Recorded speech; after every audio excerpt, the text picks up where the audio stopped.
following is a presentation of Main Street Media, your source for news, sports, and information on Main Street in Middle Tennessee.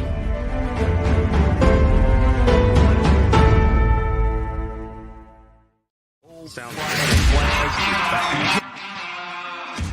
30 years of the best sports talk in Middle Tennessee, featuring Tennessee Radio Hall of Famer George Plaster, Tennessee Sports Hall of Fame coach Watson Brown, and Young Guns Billy Derrick and Michael Sindrick. And now, here's your host, George Plaster.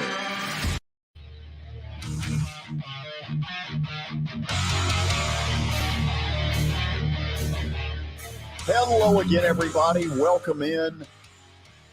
Incredibly busy day. Just absolutely absurd how busy it is for, what is this, August the 2nd? Teams in training camp, baseball in full swing. Trust me when I tell you, we have got a ton to get into. Let's say hello to Coach Watson Brown, who joins us from up on the plateau. How are things up there? George, they're really pretty up here, man. And don't you look nice today? And you're all spiffy and look like you're over your deal. I don't hear all the, I'm not going to use the word you use, but the Snot Fest? The Snot Fest looks gone. It is? You look good. Wow. You might want to check for cataracts. Well, I do have a problem with that. Well, I can't help you with that, at least not in the next 2 hours. But no, you can't. Good to have you with us as well. Let me say hello very quickly to Father Ryan's finest. That would be Billy Derrick. Billy, how are you? George, I am great. It's a beautiful Tuesday here in Nashville. We got a lot to talk about. It is ridiculous, the stories that lead the update today. It is insane. Watson, are you ready? I'm ready to roll, babe. Well, you just hold on for a few minutes because I think we've got important issues before that. Doesn't Terry get top billing? Terry gets top billing here, George, before the update. Okay, so let's head out to Titans training camp for Terry McCormick's Daily Titans Update.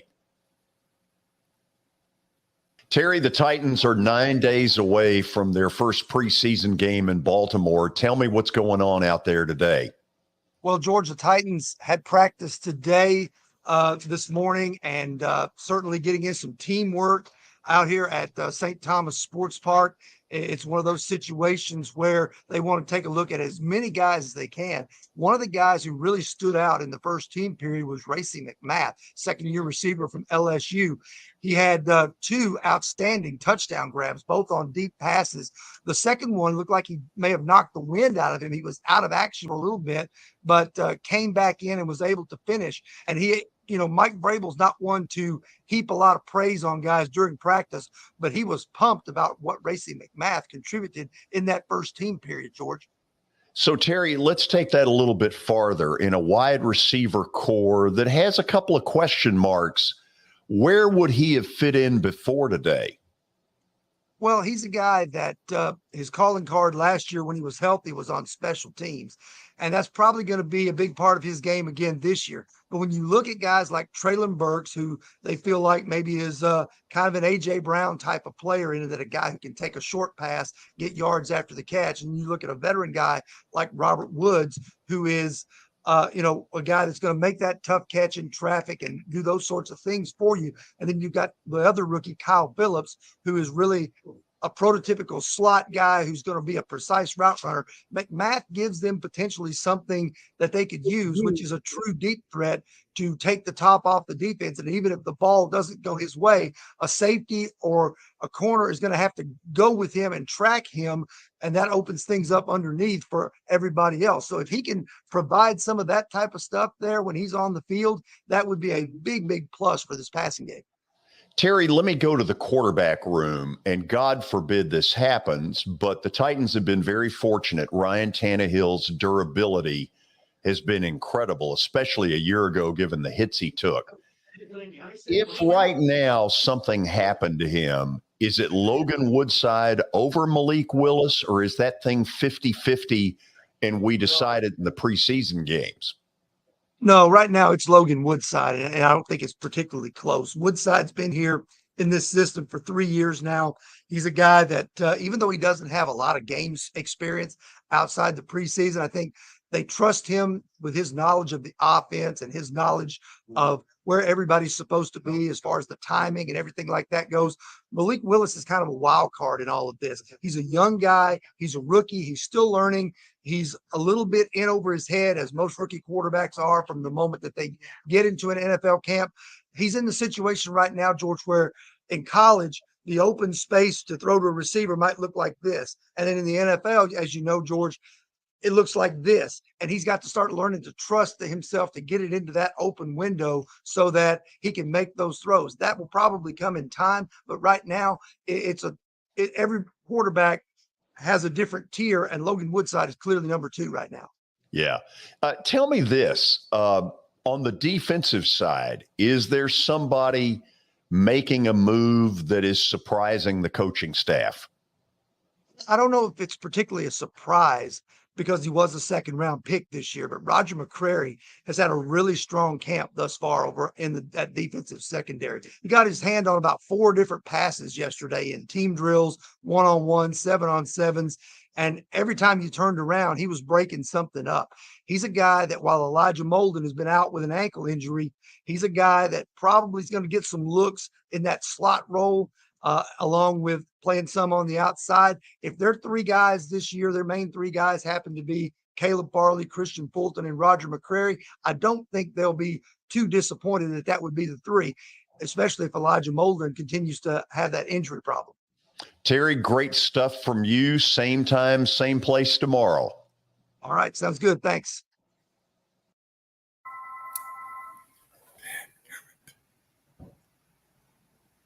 Apparently need to remember. George, go ahead. We got you back here. Okay. So Watson, apparently the name Racy McMath is one we need to remember. Evidently, George, I think that, and man, is that important. I still worry only about the secondary on defense. I think everything else is good, but I still think they got some improving to do back there, and it's going to take some more bodies. So this is good news to me. Let's go to the update where we are full. I mean, a bunch of stories. We've had to narrow it down to 4 or 5. So, Billy, take it away. George, all kinds of stories today, and we are, as always, sponsored by Justin Tucker Team with Platinum Realty Partners. They're proven to be trusted with your most personal asset. The Justin Tucker Team, call them at 615-906-8458. And also Sumner Funeral and Cremation, 4 o'clock hours, brought to you by those good folks. They are sharing their family with yours in your time of need, now with 2 convenient locations in Gallatin and Hendersonville, and online at sumnerfuneral.com. Sumner Funeral and Cremation, traditional, affordable, and dignified. All right, George, we start with, let's see, what are we starting here with here? George, Juan Soto for the Washington Nationals has been traded to the San Diego Padres, according to MLB Network, the biggest name on the market ahead of today's deadline. He had previously been made available in July after he declined that monster deal, or so-called deal, that the Nationals proposed to him. But Juan Soto is a San Diego Padre. So among the prospects that San Diego is giving up is a young guy, Robert Hassel III, who went to Independence High School. Mm-hmm. He's a really good prospect. Eric Hosmer may or may not be a part of this deal because he's got the right to veto the trade. And given Washington's current state of affairs, if I'm Eric Hosmer, I stay out of there. But Watson, the bottom line is the Padres, they know they're in a tough deal with the Dodgers. You know, they've tried to go neck and neck with Los Angeles, and they're still, 12, 13 games out of first. Juan Soto is a line drive machine, and in that order, he could do some damage. Explain to me, George, you're much more of a baseball major league guy than me in process and all that. What are they, with them that far back, why would they give up so much and as Juan Soto is only a year guy right now, right? They'd have to sign him. Does he become a free agent? No, he's got 2.5 years left. So they've got him for 2 more. And knowing San Diego and their ownership, I believe they knew going in what it would take to get it done. He turned down 15 years at $440 million. So they know it's going to take over $30 million a year. And if they're able to ship out Eric Hosmer, because he was one of the big free agent signings a couple of years ago, you put Manny Machado and Juan Soto in a lineup together. Wow. Look out. So it looks like they're really going after the Dodgers here in the next 2 years, right? They're really making their move. I think so. They're very frustrated that they have not been able to make up more ground. They're drawing really well at Petco, which means they got a lot of money available. And they've got a general manager in A.J. Preller who is go for the downs. And that's what happened today. Good for San Diego. And sort of happy he didn't end up with the Dodgers. And don't you see this? I kind of see it then the way you explain it. This is a good deal for both. Could be. The Nats could help the Nats get started again. Yeah, because that's a very depressed situation right now.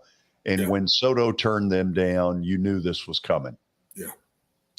George, are we ready for item number 2? We are. Numero dos. We go to Live Golf, and it feels like every day we've said something about Live Golf. And Tiger Woods is in the news with Live, and he has reportedly turned down a $700 to $800 million dollar deal, whatever you want to call it, with Live Golf, according to CEO Greg Norman. So apparently I've heard he's turned it down, but that has been offered. So there's a lot of rumors swirling around about that. I've got to believe, Watson, that the guys on the PGA Tour, when they hear that number, they realize, man, this guy truly has our back.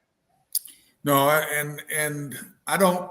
This doesn't surprise me at all. All he's done, he gives up all of that to make the money. He's a billionaire already. He's making a whole lot of money every year as it is. If Tiger did that, and this was before the way I understand it from what Greg Norman said, he didn't offer this. Right. Whoever was in front of Greg is basically the one that had offered it, and Tiger turned it down. I just don't think Tiger wants to give up Ryder Cup majors. All he's done through the PGA Tour. He and Jack Nicklaus and Arnold Palmer are really the 3 names of the tour history. He's not going to give that up, and he doesn't need money whatsoever. No, these are deck chairs off his Queen Mary. Yeah. Item number 3. Item number 3, George. Tennessee and Colorado basketball are going to be meeting each other Sunday, November 13th. An interesting battle there. That'll be, I'm guessing, at Bridgestone Arena. Yep. The contest will complete a 3-game series between the two teams that originally started during the pandemic. So Tennessee and Colorado in Nashville. Well, here is where I think Tennessee is smart, Watson. They realize the landscape right now. Jerry Stackhouse has had absolutely zero fan whatever. Okay, and Vanderbilt basketball attendance is as low as it has been in my lifetime. So Tennessee rubs a little salt in the wound and says, hey, come see us. We win. We care. They're just kind of, rubbing it in Vandy's face. If I'm Tennessee basketball, I'm not sure if I'm football, I leave Neyland Stadium. But if I'm Tennessee basketball, I wouldn't care about Vanderbilt. Tennessee, it's the state university, and I'd be wanting to dominate Nashville. I know that when I was at Vanderbilt, and it was Johnny Majors and me after a kid, it was hard to get him in that. If he's from Nashville, it's hard to get him. I got some, but I didn't win the percentages by any means. If I'm the University of Tennessee, I want to make sure my presence is in Nashville and Memphis.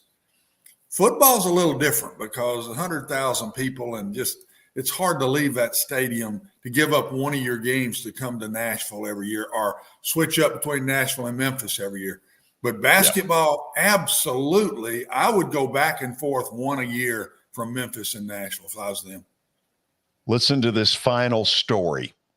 Final story. The Miami Dolphins are in the news for not a good reason. The accusations have been made, and they were made by Coach Brian Flores in his racial discrimination lawsuit against NFL and teams. Flores accused the Dolphins owner, Stephen Ross, of offering him $100,000 per loss during the 2019 season in a failed attempt to secure the top pick in the 2020 draft. What a mess in Miami. Well, first of all, Stephen Ross is a loose cannon. The league knows that. They have been watching him like a hawk. And we're going to find out as this story goes a little deeper that it involves tampering with Tom Brady, both when he was in New England. No, it's not. But pretty good idea if you ask me. Oh, yeah. Go give Tom Brady a little bit of your franchise. Go give Sean Payton a little bit of your franchise and bring them both in as coach and player. I think somebody was smart that just kind of went about it the wrong way. It was worth a shot. I think it's a good idea myself. Yeah, if you can't cheat, you're cheating yourself, huh? If some way, I don't know how you get permission to talk to them or when you have to wait, but when the time came, I would have, if I'm sitting down there, that would have been something I would have gone after hard for my franchise. I don't think old Stephen waited. I think the rules or whatever he decides the rules are. Yeah. The one thing I said earlier is true. The league is watching him like a hawk.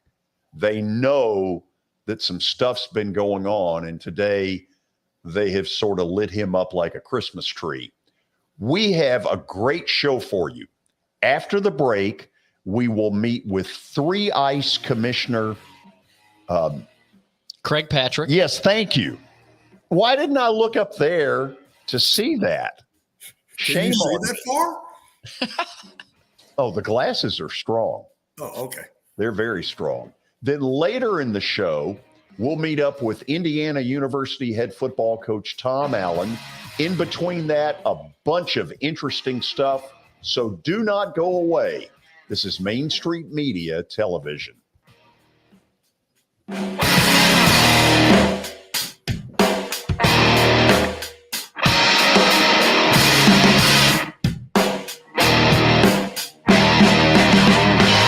Buying or selling a home can be a very personal experience. Why not go with the team that receives nearly all of their business from referrals? Clearly a trusted name in real estate. The Justin Tucker team with Platinum Realty Partners has sold more than 500 homes in the last 7 years. Voted best in Sumner County multiple times. Proven to be trusted with your most personal assets. Call the Justin Tucker team with Platinum Realty Partners at 615-906-8458. The Justin Tucker team with Platinum Realty Partners, Middle Tennessee's most trusted team in realty.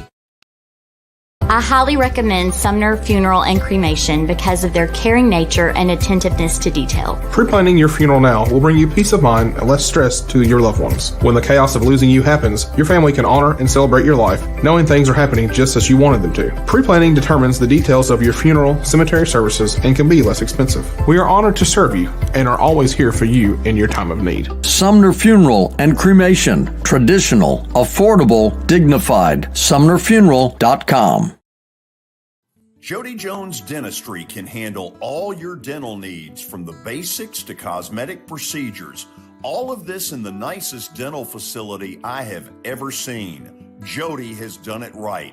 They're located conveniently at 55 Music Square East, and for an appointment, it's simple. Dial 615-259-5100 and tell them Plaz sent you.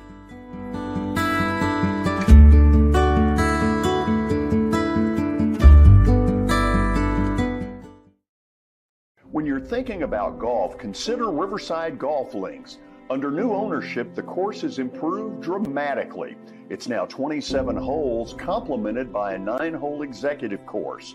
Book a tee time now at 615-847-5074 and get ready to enjoy the beauty of golf in the Old Hickory area at Riverside Golf Links.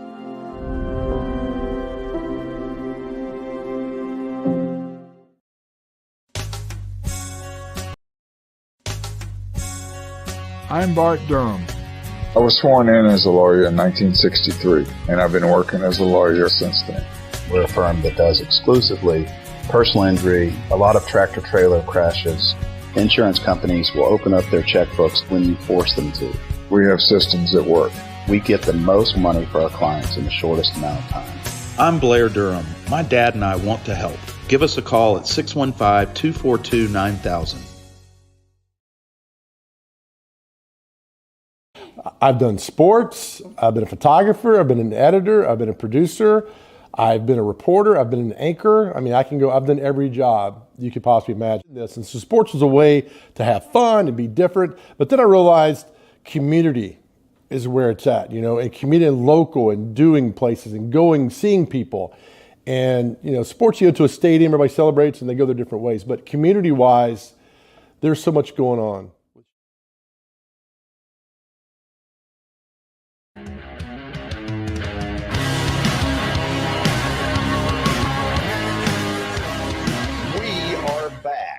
Now, I don't pretend to know a lot about this 3 ice concept. All I know is it's hockey in August. This Saturday, Bridgestone Arena. And to learn a little bit more, we sat down with Ice 3, or 3 Ice, as may be the case, Commissioner Craig Patrick. He's a former player and a former coach in the National Hockey League, and he has some incredible memories to share with us. Commissioner, thank you for taking the time. I guess the first thing I want to ask is, who came up with this idea? Because it seems really cool. Yeah, it was, when the NHL started their 3-on-3 overtime, most teams had rookie camps in the following years. And in all those rookie camps, they'd play 3-on-3 tournaments. And E.J. Johnson, who's the son of Eddie Johnson, who played in the NHL and is a goaltender, coach, general manager, grew up in a hockey family, obviously, but his career path really took him down sports management, and he did fashion shows for Hollywood. And that was his background, TV and marketing. And he went to these rookie camps, one in Pittsburgh and one in New Jersey, and said all the people were sitting on the edge of their seat watching these no-name rookies play this 3-on-3 game. And he said it was amazing how interesting and entertaining it was. And he said to himself at the time, wow, this would be great for TV. So he did some research and decided he was going to go ahead with it. And he hired a bunch of people on the business side. This is like 5 years ago. And 2 years ago, he approached his dad and myself and said, hey, would you guys be interested in helping out on the hockey side? So that's how it all got started, and it is really entertaining. And I give EJ all the credit because he put it all together piece by piece and did a great job. Who did you end up approaching as far as players to actively get involved in this? We approached former NHL players, first of all, and then guys that were playing in Europe, and then guys that were coming out of college. So we have a mixture of players from all walks of hockey. And it's been, I thought it was going to be a great product, and it's much better than I expected. Obviously, people here are very excited. Nashville has turned out, in my opinion, to be a great hockey market. How did you all come to pick us? I wasn't part of that process, but I know they talked to a lot of facilities around the country, and Nashville came up for sure as one of the top 8 we wanted to be in. So fortunately, we're going to be there this weekend. So when I asked the question earlier off air about players who are available, kind of run through the mix of what it is we're going to see player wise. In terms of we do have some former NHL players. Actually, one guy signed with us, but has subsequently signed back with the NHL, so he's not with us right now. But we have, as I mentioned, guys that played in North America and wanted to go to Europe and continue their careers, so they're part of the mix as well. And then guys that just popped out of college. Like one of our top scorers is a kid out of St. Cloud State. He's just getting out into the pro career. Craig, you all have TV as part of this. Are you pleasantly surprised at the kind of interest that networks have shown? And then let's talk, I guess, after that about the fan interest in it. Okay, sure. When we dropped our puck June 18th in Las Vegas, we were in 185 countries. We're on CBS Sportsnet here, and then our championships are on CBS Prime. In Canada, we're on TSN and RDS, which is French. And then ESPN International is carrying us in 183 countries. So we've got lots of interest from the TV people, and it's been really rewarding. Yeah, that's terrific. Where do you hope to take this in the future? What are the prospects down the road? EJ is hoping that we go globally. We're on TV globally now, but we want to have 3 Ice Europe. We want to have 3 Ice Asia for all, but the other thing that he really wants to do is get into the youth programs, have 3 Ice Youth, and kind of run it like baseball does the Little League World Series, and have that the same type of thing throughout the earth, throughout the universe. And that's his goal right now. It's not going to happen overnight, but that's his goal down the road. I got to ask you this before we run. I remember it vividly. I was, I think, 19 years old. I was working at a radio station, watching from the newsroom. It was a late Friday afternoon when the United States upset the Soviet Union in the '80 Olympics. You were right there. Give me a few memories of what stick out for you. Well, it was the thing that really stuck out with me, and frankly the Russians as well, is that we outskated them. We were in better shape and outskated them in that game. And to this day, the Russians said, we never thought you could ever skate with us, because they were renowned for being the most trained athletes at the time. But we were in that particular year, we were the best conditioned team on the planet in any sport. And that's why we beat them. I want to take this a little farther, if it's okay. I know there was an exhibition, Soviet Union, United States, at Madison Square Garden. It's been shown on various film footage, and it wasn't very pretty for the Americans. So you all as a coaching staff had to somehow get these guys to believe, look, in spite of what happened, we can beat them. How did you do it? Well, there's a little history that goes with that. We played a bunch of Russian teams, but we never played the Red Army team, the team we were going to face in the Olympics. And that was the first time we saw them as a young team in 1980. And we literally watched them for a period and a half, and it was 7-0 after a period and a half. And then we started to play, and the last half of the game, the score was 3-3. So we showed ourselves that we could skate with them once we stopped watching them. And that's what Herb used when we were facing them in the Olympic Games, that we could skate with them. We proved it already. Here's one of the things that a lot of people my age have forgotten. That felt like the gold medal.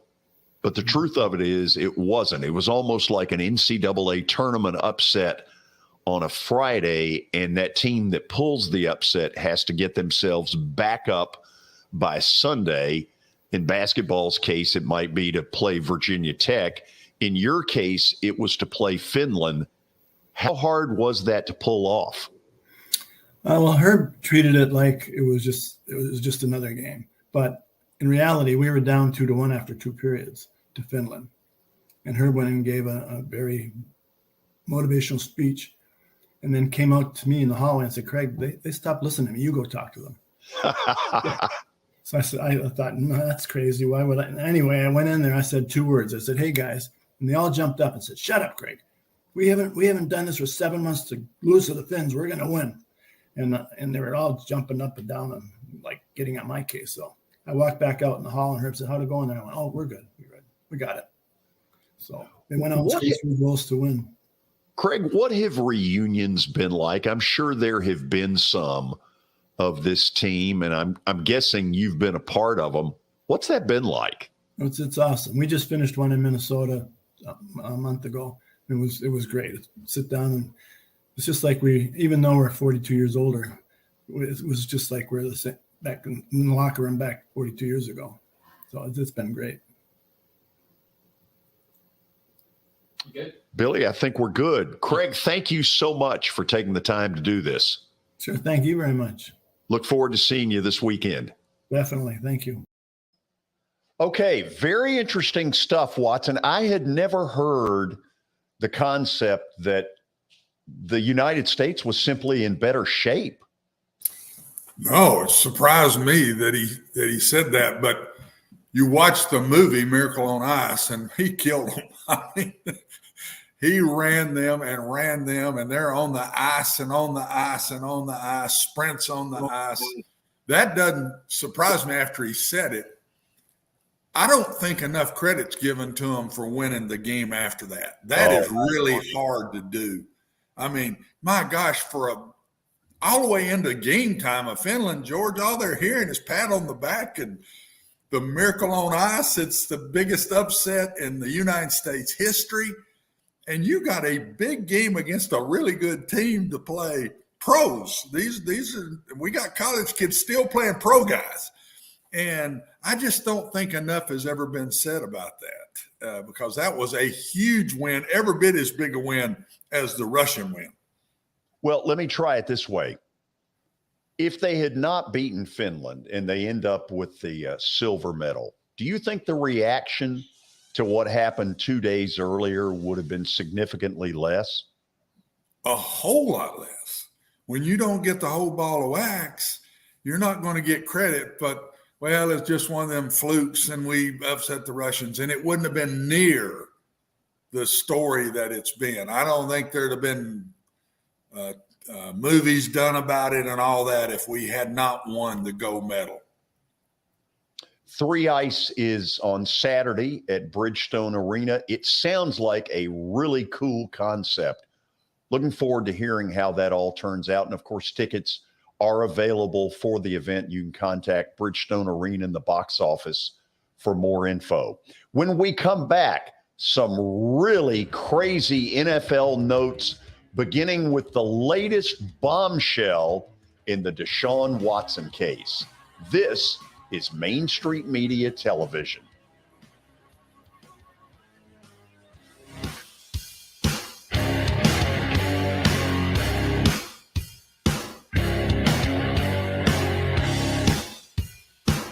Dustin Timmons and Joey Donnelly, they welcome every opportunity to serve and satisfy their clients. Whether you are looking to build your dream home or renovate your current home, their team will ensure that every client and remodel is unique, luxurious, completed on time, and within budget. Contact them today to set an appointment for a free consultation or to view some of their completed projects by logging on to DonnellyTimmons.com.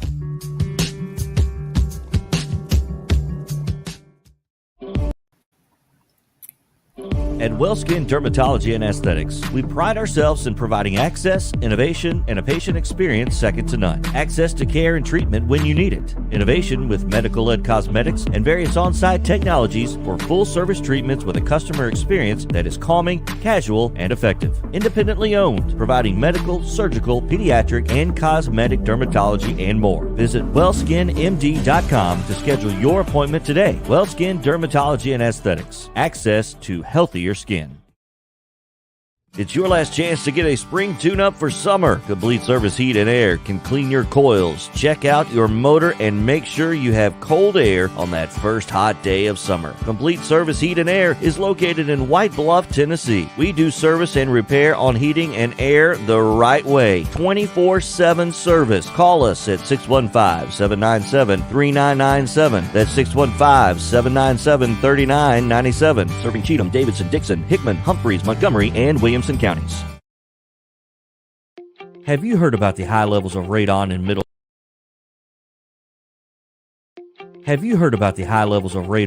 Tennessee? Radon gas is the second leading cause of lung cancer, second only to smoking, and has no color, no taste, and no smell. The only way to know if you have radon is to test for it. Durad Radon Mitigation offers testing for small and large-scale residential and commercial properties, plus mitigation services. Visit DuradRadonMitigation.com to request testing or get a free estimate for mitigation. That's DuradRadonMitigation.com.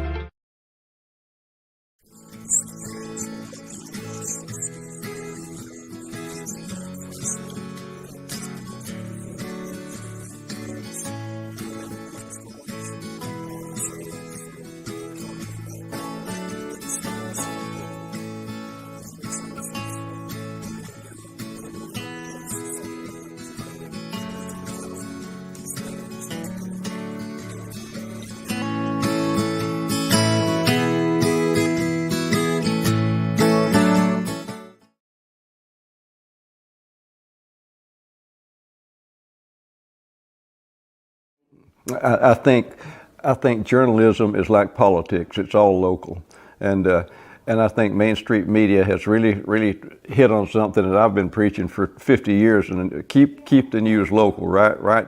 Local stories for local readers, and that's what I like about Main Street Media. I finally found somebody who agrees with me philosophically about concentrate on local subjects, local topics, and you'll bring your readers in.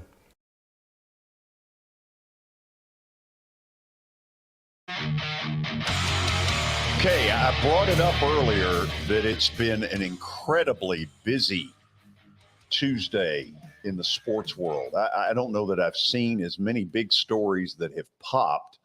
And so we go to NFL notes with all of the training camps getting started. And right off the bat is a big old bombshell. So, you ready, Billy? I'm ready, George. Jeff Darlington, according to Jeff Darlington, Deshaun Watson is prepared to sue the NFL after, of course, we saw everything that happened yesterday. So Watson's ready to sue. Oh, that's not Watson Brown. Not Watson Brown. No. Watson, let's go deeper into this. The NFL's got about 48 more hours to make their decision on whether to take over the case and basically say that the woman that they helped appoint, Sue Robinson, doesn't have the credibility to make the decision. Watson's team has gotten it out there, obviously, to Jeff Darlington, that if Roger Goodell so much as thinks about doing it, they're going to sue. I don't think they have a choice, George, that if the person that the NFL appoints to take care of this does it, then after she does it, they come back and say, well, we don't like what you did. You can't sit there and just take that on the chin. I think you legally have to go after that. Well, let me take this a little farther, though. Deshaun Watson is part of a National Football League Players Association that agreed to this. They agreed to this in collective bargaining. And now all of a sudden that it's not going to go the way they want it if the NFL decides to intervene, then he's going to sue. Doesn't a judge end up saying, wait a minute, you are part of a group that agreed to this, deal with it? Yeah, but you can look at that two ways. I don't know how a judge looks at it. If the other thing is, if the NFL legally sets it up, this is who we want to make the call, and yet we've got a right to overrule it. Why in the world is she there in the first place? Oh, why don't you just lay down your own law and go about it? And this one, I just think you got to take this to court. They may get it thrown out, but if I'm Deshaun's camp, I just think you got to take this to court if the NFL overrules it. And it will be interesting to see what the players union says if they overrule it. Here's the goofy part of this. Billy, remember you heard this from your BGA teacher. You ready? Yeah. I'm ready. Your daddy. Say that again? That's too far. I said your daddy. Exactly. You like that, didn't you? That's too far, Watson. Oh, wow. Suddenly he turns on you a little bit and you don't like it. Well, we're not going that far. That's the way it goes. Okay. So there is a scenario out there. Let's say the NFL in 2 days makes the decision, we're going to take over this case. And all of a sudden, this thing ends up in court the way Darlington has reported. Well, one of the things that could happen is that the initial suspension, the 6-game suspension of Deshaun Watson, temporarily goes out the window, and he ends up playing in the first 6 games, and then he has to depend on what the court rules. Yes, that is a possibility. And but that's taking a heck of a chance by Deshaun. If you play in those games, then you're going to be out the next 6 games, even if they win the case. And does he want that? Does he want to play the first 6 and then be out the next 6? Because he's going to get suspended for 6 games. So if I'm him, I'm not sure I would do that. But this whole thing, it's a mess. I don't remember one, George, like this, because nobody was charged. This is all civil. And I don't remember anything like this. So it's going to be real interesting to see where it goes. I'm still not sure the commissioner is going to overrule it. Well, do you think he's going to? Well, I think there are 2 things in play here, Watson. Number one, I think the last thing on earth he wanted was a ruling that might make him have to jump back in. Because let's face it, even though he's making $44 million a year and life can't be all that hard at that number, he has gotten ripped to shreds for a lot of the decisions he's made, right? Yes, he has. Okay. And so he's probably a little bit gun shy right now to go down this road. But on the other hand, the league is adamant. I don't know what they know. I don't have the file, but it's apparent based on stuff they have put out there that they don't think Deshaun Watson deserves the right to play in this league for a year. They've done everything but fly a helicopter over and say, you should be out a year. I mean, they've made no secret of it. So obviously they're not happy with how any of this is playing out. Well, and they're catching grief right now. Yes, they are. They're catching grief at how are you going to let this stand? So he's in a tough spot. I still wonder if he's going to touch it. I just this is a woman judge who said Deshaun Watson did these things. She didn't deny it, and yet this was the punishment. So she didn't take up and say, well, there's not enough information here to know if he did this or not. She said, yes, he did these things. So in my opinion, and yet that was the punishment. So with her saying that, I'm not sure where he goes, and it's not going to be very good the next time he has to appoint somebody to do this. It's not going to look good at all. The next time he's going to catch grief and say, why are you appointing somebody? Right. The next one is going to tell him, listen, you can take your appointment and shove it because you will play both sides against the middle. Yes. Yeah. I mean, they're never going to get anybody again to do that. No, that's why I just still not sure he's going to touch it. I'm still not sure. Okay. Last thing on the Deshaun Watson situation. I brought it up yesterday. Jacoby Brissett, in theory, in the first 6 games, he's going to play. If he were to get hurt, his backup is either Josh Rosen or former University of Tennessee player Joshua Dobbs. Watson, do you have any confidence in either one of them that they could win a game if put in that position? I have more confidence in Dobbs than Rosen. Tell me why. Just the way I feel. I've not seen Josh Rosen really live up to anything. He hasn't done anything the past few years. I haven't seen him to live up to anything, to what he was supposed to be when he came into the league. And I've seen Josh Dobbs even do some good things in the league. And I just loved him as a college player because he was such a winner and a tough kid and just did a lot on his own. I would go Josh Dobbs over Josh Rosen any day of the week. Big spot for Josh Dobbs. He's probably licking his chops right now. Yep, he's got a shot right here to prove himself to get back in the league in a stronger way. Yeah, because he has bounced to several teams over these last 5 years. Go to item number 2, and I'll give out the hint. The Cowboy flag is at half staff. James Washington out 6 to 10 weeks. A guy that, I mean, who knows where he was in their depth chart at receiver. But, I mean, that's another guy that they couldn't really afford to lose. So, Watson, it's not as though he was Jerry Rice. But all of a sudden, the move a year ago by the Cowboys to get rid of Amari Cooper looks really dumb because all of a sudden they're really thin at a position 12 months ago that was a huge strength. CeeDee Lamb is number one, and Billy might be number two for all we know. Yeah, I look for some trade of some kind here. Or they're going after Odell Beckham Jr. hard. And they have the money to spend. I guess I don't know what their cap space left is or anything like that now, but Lord knows he's got the money to spend if the NFL rules will let him. But they're going to do something. They're not going to sit and wait for him to get back.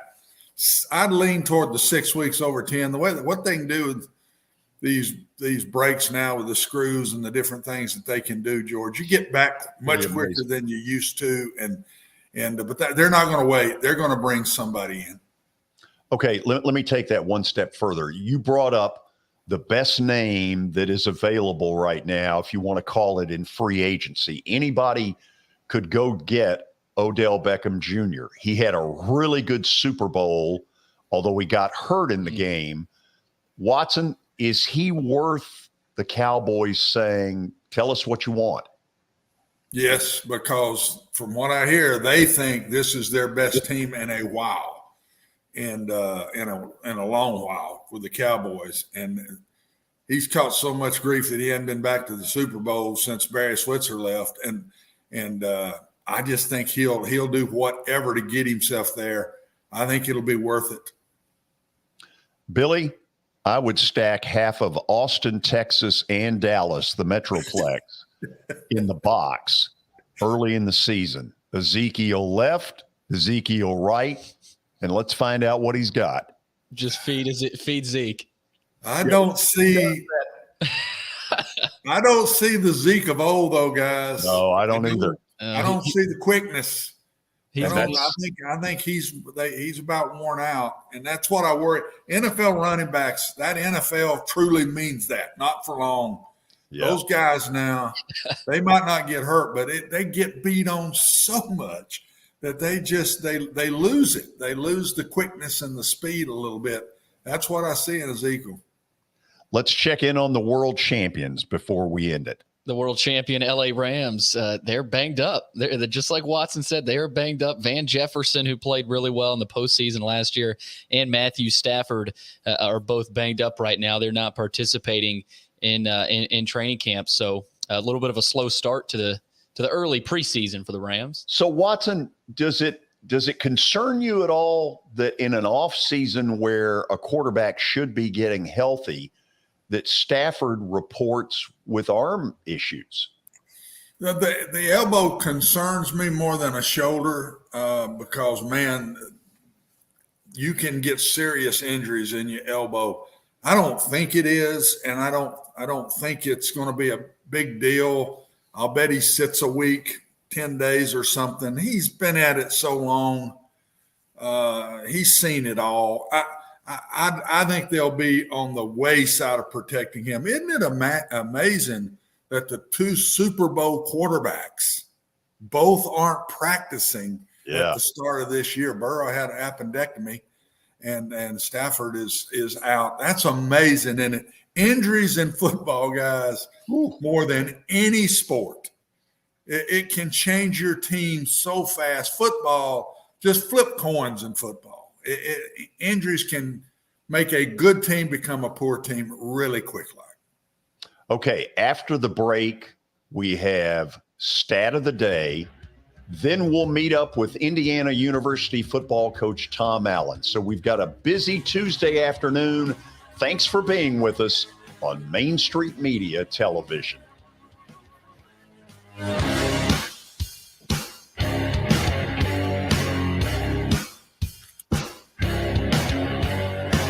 Since 1865, the First Baptist Church of Gallatin on Winchester Street has served its community by catering to the least, the last, and the lost, providing a church of welcome used by God to save the lost, transform the saved, and impact its community. As a proud multi-ethnic congregation, Pastor Derek Jackson personally welcomes you to join them in fellowship Sunday mornings at 8 in person or at 1045 in person or online at firstbaptistgallatin.org. First Baptist Gallatin on Winchester Street, serving with open arms as a true church of welcome.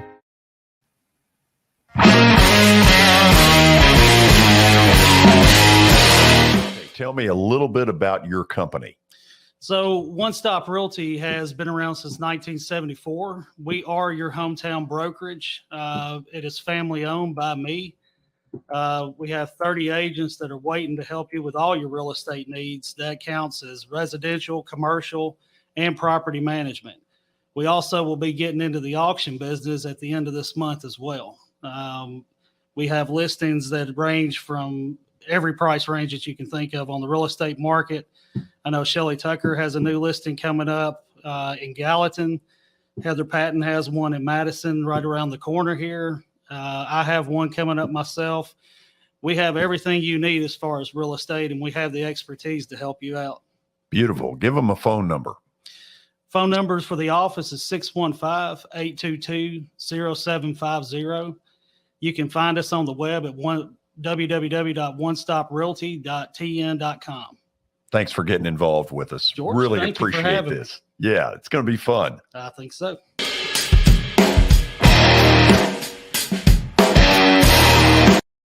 Serving Williamson and surrounding counties, Bone and Joint Institute of Tennessee offers comprehensive orthopedic care with 16 subspecialized physicians. Our practice provides high-tech care with a hometown touch. We offer physician clinics, physical and occupational therapy, advanced imaging, and surgical services, including interventional procedures. Call us at 615-791-2630. We're Bone and Joint Institute of Tennessee. High-tech care with a hometown touch. This is attorney Bart Durham, and this is me. I'm Aaliyah. Keeping in good physical condition is really important to me. But when I had a wreck with a tractor trailer truck that hurt my legs so bad I couldn't work for almost a year, I knew I needed a lawyer that understood tractor trailer cases. So I called Bart. Bart gets millions of dollars for his clients every year. At Bart Durham Injury Law, we've handled hundreds of tractor trailer cases. My dad and I want to help. Give us a call at 615-242-9000. I've done sports. I've been a photographer. I've been an editor. I've been a producer.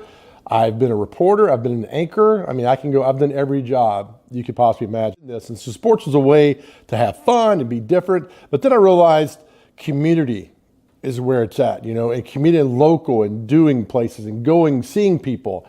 And, sports, you go to a stadium, everybody celebrates and they go their different ways. But community-wise, there's so much going on.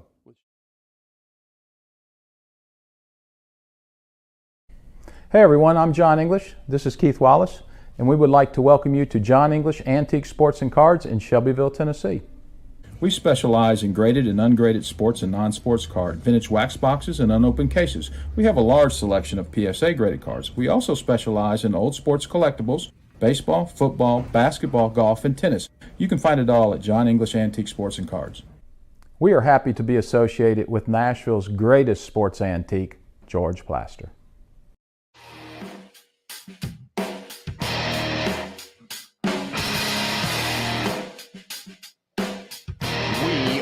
Back.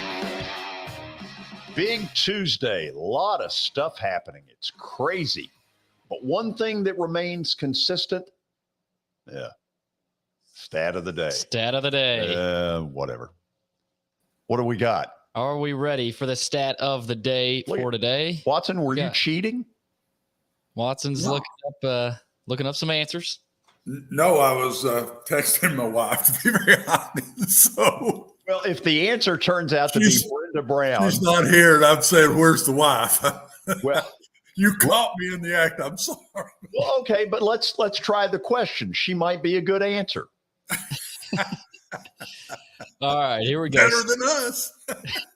Stat of the day is brought to you by John English Antique Sports and Cards. They specialize in antique and historical sports equipment, games, advertising, and other sport-related items. You can visit John English Sports and Cards in Shelbyville, Tennessee, open Tuesdays through Fridays from noon to 5 p.m. and Saturdays from 10 a.m. to 5. Visit JohnEnglishGradedCards.com. And the stat of the day for today, we're going baseball. What two players recorded the biggest height differential between a pitcher and a batter in an MLB game? Biggest height differential between a pitcher and a batter. You got to be kidding. That's a challenge. But this is a math exam for George back at BGA. It's one thing not to be good at this. It's another to get questions like this. Oh, yeah, this has got to be Johnson against who, George? Well, let's try to tackle this a little bit. Okay, here's an easy take on it that probably is not the right answer. Remember Eddie Goodell, the midget that Bill Veeck put into a game, the only midget that has ever appeared in a Major League Baseball game? He was actually a midget. Trying to get him to walk, yes. I'm trying to think how long ago that was. That's not a joke. No, it's not a joke. No, that happened. Eddie Goodell is that's a real deal. That's crazy. And the way they kept that quiet is amazing. I don't think that's it because I've never heard anything that indicates, that the pitcher was huge. Although that may be, you got to at least help me. The pitcher. This is pretty recent. Okay, then it's not Eddie Goodell. This is within the last. It's got to be Randy Johnson, don't it? Well, hold on here. He's the tallest one we've had. It could be right now. The shortest major league player is Jose Altuve. Boom. That's the hitter, George. Okay. Now, Watson, Altuve could be a series of people. If it's Altuve, it's probably not Randy Johnson. Chris Young, who now is the Texas Rangers general manager, 6'10" tall. It seems like there's another pitcher, and I cannot think of him. And that's not a very good answer, but it's Altuve. And I don't know. Watson, if you got anything, help me here. I have no clue who the taller pitchers in today's world even are. Chris Young is one that sticks out, but you did good with Altuve. That's good. Yeah, he's 5'5". Yep. Yeah. Astros apparently lied about it for a while and tried to put him at 5'7". Who is the other? I don't know. The other is John Roush. Oh, Roush yeah. For the I don't know is he still with the Marlins?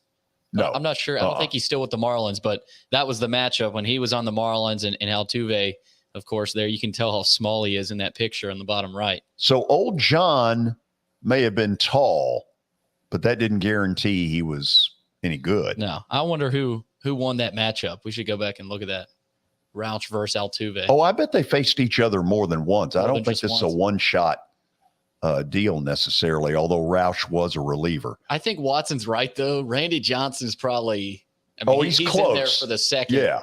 You know, he's second place. But I can't think of anybody in his heyday that was as small or anywhere near as small as Altuve. No. That's what makes it tough. Pretty amazing story if you really think about it, that Altuve, Watson at 5'5". Think about all the scouts that blew him away simply on height and said, not even discussable. Not even height, George. Power. He's got so much power for his size. I mean, when he winds that bat up, man, and he makes contact, it's pretty now. That ball jumps off that bat. Yeah. And we don't know how much cheating there was involved, but back off. He's still a really good player. Get the trash can out. Hold on. Let me see if I can get a sound effect. Oh, jeez. Yeah. In honor of the Astros. Man. Okay. So we go to the 5 o'clock hour, if you will. Although, am I seeing Brian in the background? I think I am. Yeah, we got it. Hey, Brian. Let's just say hello to Brian. We're ending the 4 o'clock with Brian. Okay, well, let's do that then. Brian, how you doing? Hey, I'm doing great, George. How's it going? Did you know the answer? No, I did not know the answer because honestly, I would have never thought of John Rush, but that is a huge disparity right there with size difference. That is crazy. But it's like Susan Sarandon said in Bull Durham, with Jose Altuve, with the power, it's all in the hips, right? No, absolutely. Hey, and she proved it in that movie. That's right. That's right. She's a baseball aficionado. Tell us, moving on really quick here. Tell us what's going on in your business.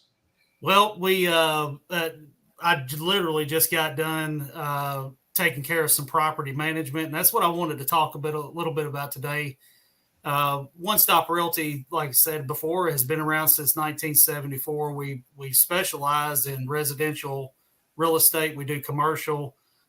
We do the property management, and that's something that a lot of people overlook as an option when you're talking to clients and everything is, having that option of property management. Some people are not ready to get rid of their home. They want to keep it in their family, have their kids take it over, so forth, so on. There's a lot of reasons why a person might not be ready to sell. Well, property management is a way for us to basically take the problems away from the homeowner, take care of putting a tenant in there for them. We vet them. We take care of collecting the rent. We send the checks to the owner, and basically like we call it, mailbox money for the owner. All they have to do is collect a check each month. It's just a great way for somebody that wants to keep that property in their possession to have a residual income coming in each month. What did you call it? Mailbox money? That's mailbox money. I love it. I love it. Tell people how they can reach you.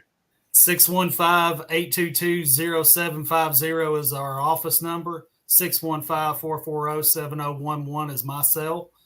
OneStopRealtyTN.com is our website. And as always, please check us out on Facebook and Instagram. I would love to see y'all like and follow us and make sure that we can help with all your real estate needs. Beautiful. Brian, you have a good rest of the day. George, Watson, Billy, y'all have a great show, guys. Thank y'all. Thank you, Brian. Okay, we're now officially into the 5 o'clock hour. And, you've heard from three of us during most of the show. Obviously, yours truly, Watson Brown, Billy Derrick. There is a fourth who will join us in January. That's Michael Cindric, who is getting ready to start a 6th year of college football at Harding University. Pretty amazing when you think about it, 6 years. But anyway, a couple of days ago, he caught up with Indiana football coach Tom Allen, and here is that interview. Since 1994, went and did some study, Coach. You had one winning season really since you took over the helm since 1994, and you guys have had 2 winning seasons in the last 3 years. I just want to ask, what was there a game or a moment that, something kind of turned the corner for you just in developing your team and culture that you've been able to see some success really at a level that Indiana hadn't had for a while? Yeah, it's been a process. As you mentioned, I got here in 2016 as defensive coordinator, and my first year as head coach was 2017. And we had 2, tough years, back-to-back years. We came down to the final game. We were 5-6 going into the bucket game and had to win that game to get to a bowl game and have a chance to have a winning season, and fell short both of those times. And so the 2019 off season leading up to that, I thought that was kind of the turning point for us, and our leadership really took off in regards to the players taking ownership of the team and understanding what that meant. And that leadership by example wasn't good enough for a guy in that role. It needed to be action. It needed to be words. It needed to be calling my teammates out and holding them accountable when things weren't done the right way, not just the coaches. And so saw that happen leading into 2019. And I would say there was a couple games that year that really stuck out. I think the first one was that Maryland stuck out to me, being able to win a road game in a situation where we had the defense had to rise up, get a key stop at the end to secure the win, and then got a big road win at Nebraska. I just think those kind of wins really allow you to gain confidence. And games we had lost in the past and not found ways to win those, and then finish off with a double overtime win against our rival Purdue to finish out the regular season. So that to me was the beginning of it. And then you had a 2020 season that was historic here. Things that hadn't happened in over 50 years, you know. So it's just been a process of building this program. And yeah, last year wasn't what any of us expected or what we want here now and what we have as our current standard. And so you learn from that, you make adjustments, and you press on. Absolutely. Coach, take me through that 2020 season for just a second. Describe to me, I mean, you guys had some crazy wins there that were pretty historic for the program. What was it like being in the middle of that? Did you realize kind of what was going on in the middle, or was it afterwards you looked back and it was just, wow, I can't believe that happened? And what was that like for your team? Yeah, probably a little more afterwards because, you know, you got to think about what we were going through. The pandemic was crazy for everybody and all the different procedures and protocols and unique things that created for us and how our day was so, you know, different than it had been in the past. And so, but then you start playing the games, and then we got that first one right out of the gate against the Penn State here at home and win it. And the way we won in the last seconds and, you know, drive even the 75, you know, people talk about that 2-point play, but the 75-yard drive, you know, in about a minute and a half, you know, to score and then go for two just to get it to overtime was unbelievable, you know. And so just so proud of our guys. But I just think the biggest thing was we got a chance to live out what we've been talking about for the last couple of years.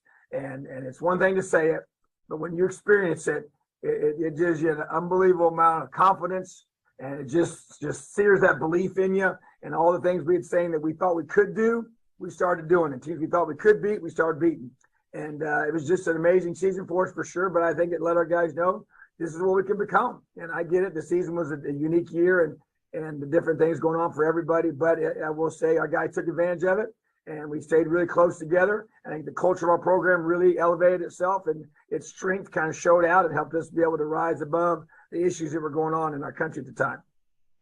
Coach, you kind of mentioned it there, culture. That seems like the buzzword right now. Everybody talks about it, but how many teams actually have it? Coach, what is culture? What is Indiana football culture? I mean, teams talk about that and that being their strength, and you mentioned it right there. How would you describe your team's culture? Well, first of all, the way I even just define the word itself is what do you feel pressure to do when you join a team, when you join an organization as a coach or a player, and for us it's football, what do you feel pressure to do when you're a part of that team now? And what are the established standards that the players are able to uphold and infuse within their teammates and then the coaching staff? And so you try to recruit guys, both coaches and players, that fit that culture, could help enhance it and make it better. And so for me, we use the phrase love each other. That's kind of how it's branded. But the true culture is accountability, toughness, and love. Those are our three pillars. And I believe you want to build a great organization in anything, sports, business, church, family, whatever. It's about having a great foundation of accountability, toughness, and love. Because, man, you got to hold people accountable. You got to hold yourself accountable. You got to hold your players as coaches and each other as players, you know, side by side. And then the toughness piece. I mean, you got to have an edge about you. You got to be physically, mentally tough to be great in this life, be great in this great game of football.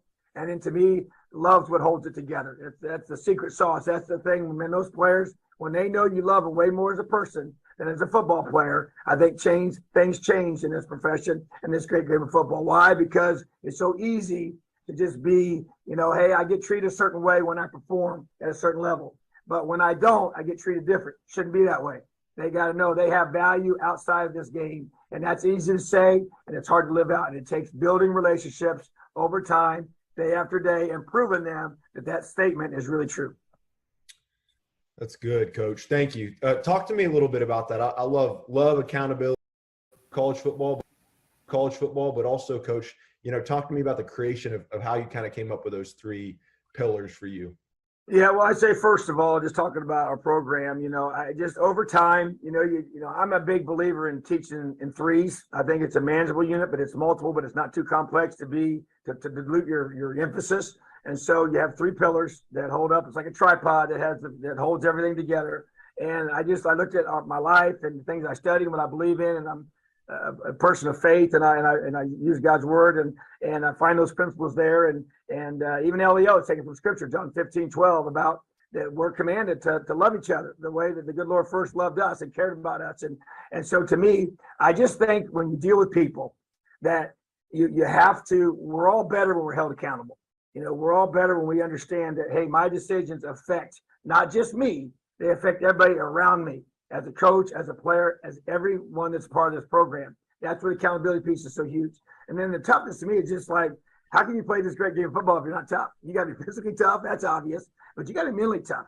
And that to me is the ability to make quality decisions over and over again. So I kind of found what are the key things that you got to emphasize, because you only can emphasize so many things. That's why I like threes, because it's simple, but yet it's able to be broad enough to be effective. And then the love piece, I mean, to me, when you think about, I listen to a lot of coaches talk. I read a lot of books. I'm a big reader. And I studied even back to Vince Lombardi. I mean, he talked about, man, his best teams, and they had love for one another. And I think about the teams I was a part of that were great. And as a coach, I've coached for 30 years now, and the best teams I've been a part of, man, they had a connection with each other. They cared about each other. They loved each other. They really, truly, it was not about themselves. And so, and you mentioned that it's kind of shifting a little bit, and there's a lot of things, even the rules that we're creating with the portal and NIL, it can be a little bit more about the individual. But don't ever forget this. This is a team sport, and the best team, that's who wins on game day. I understand the individuals make up that team, and the talent you have is critical, and we're a lot smarter coaches when we got better players. But in this game of football, the best team is going to win on game day. So our goal is to build the best team. And I think that's the way you do it, is by having those things we believe in. You can package it different ways, but at the end of the day, you better have a football team that loves one another, cares about one another, and is going to live their lives and make decisions with others in their perspective as they make those choices. Because if I make it all about me, I think it leads to a shallow life that doesn't have near the meaning that it does when you have somebody you're doing it with. Absolutely. Coach, talk to me. 2019, 2020, you guys had, phenomenal seasons. Take a step back this past year, Coach. What's it look like for your team as a way to, what's it look like this offseason, the way you guys have worked out and prepared for this upcoming season and the way they respond? What's been, your coach's message, in response to this 2021 season?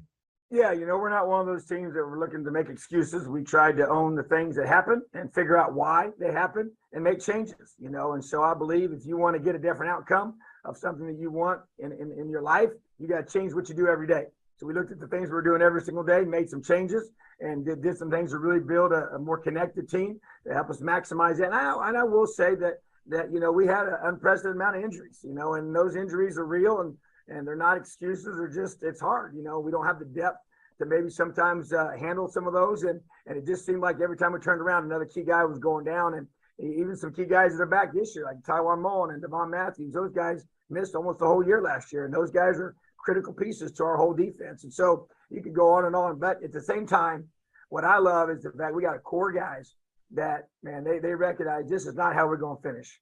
And they were part of 2019. They were part of 2020. They were part of 2021, left a terrible taste in their mouth. And they came to me as soon as the season was over and said, Coach, this isn't going to happen again. And so, yeah, I get it. There's a lot of people deciding what we can do and cannot do this year. That doesn't matter to me. We got earmuffs and blinders on. This team's got an edge about it. This team is very, very focused. This team's been working their tails off since January. And all that matters is what do we do each week during the season? Doesn't matter what happened last year. Doesn't matter what's going to happen next year. It's what do we do each and every week of this season. And we'll take it one at a time. I love our football team, but we got a lot to prove. And I want our team to stay that way, hungry, just absolute chip on your shoulder, something to prove every time we take the field. Well, Coach, you can see it just in the way you're getting me fired up, ready to get on the field and go play, Coach. I really appreciate even you taking the time. We could talk for hours, I'm sure, about NIL, about conference realignment, the transfer portal. But, Coach, I appreciate you taking the time to really talk about the core of football. It's culture. It's having a bunch of guys that believe in each other. And, Coach, I'm rooting you on. I've got my Indiana red on right here, rooting you guys on, Coach. I really appreciate it. And best of luck to you this season. I really appreciate you taking the time to come on. Well, you're very welcome. Have an awesome day. Leo. Okay, thank you. Very interesting stuff there with Tom Allen. Watson, the bottom line is he got Indiana to a level a couple of years ago with a very fine quarterback in Michael Penix. They got to 8-5. They played and lost to Tennessee in the Gator Bowl. A lot of people will remember that game, but they slipped last season. And one of the things that makes me really appreciate, because teams like Indiana can get there once. Vandy can have a year where everything goes right. But this guy at Kentucky, Mark Stoops, has beaten this whole thing and is now doing it consistently, which is what Indiana wants to do. Yeah, and that's a tough step.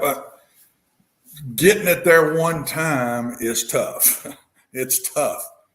Keeping it there consistently is double tough, maybe triple tough. So many things come into play with that. When the expectations go up after you finally reach that point, are you ready for that?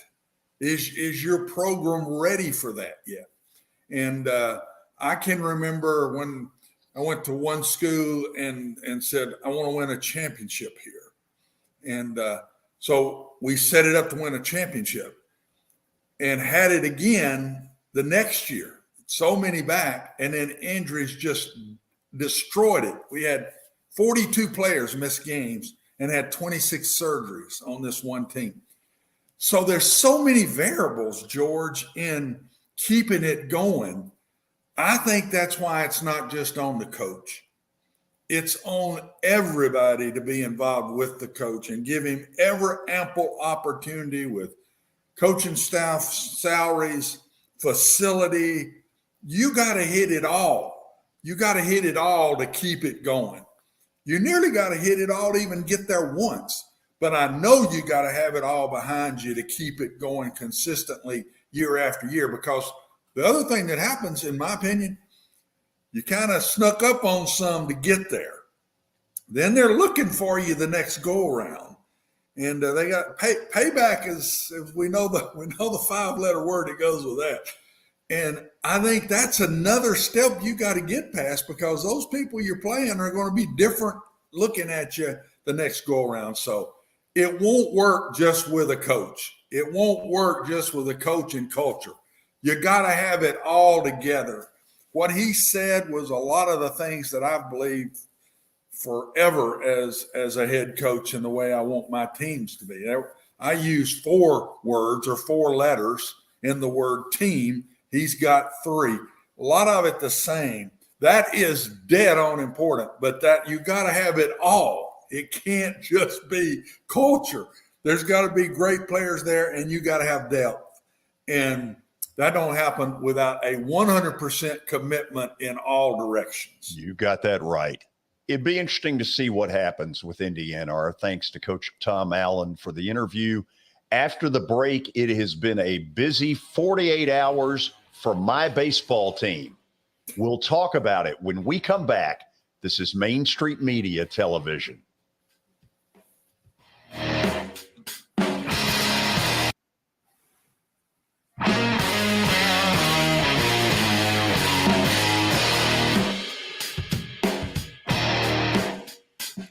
Buying or selling a home can be a very personal experience. Why not go with the team that receives nearly all of their business from referrals? Clearly a trusted name in real estate. The Justin Tucker team with Platinum Realty Partners has sold more than 500 homes in the last 7 years. Voted best in Sumner County multiple times. Proven to be trusted with your most personal assets. Call the Justin Tucker team with Platinum Realty Partners at 615-906-8458. The Justin Tucker team with Platinum Realty Partners, Middle Tennessee's most trusted team in realty.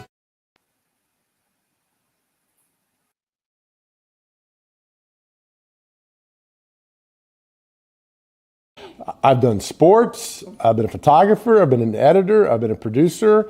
I've been a reporter. I've been an anchor. I mean, I've done every job you could possibly imagine this. And so sports was a way to have fun and be different. But then I realized community is where it's at, and community and local and doing places and going, seeing people.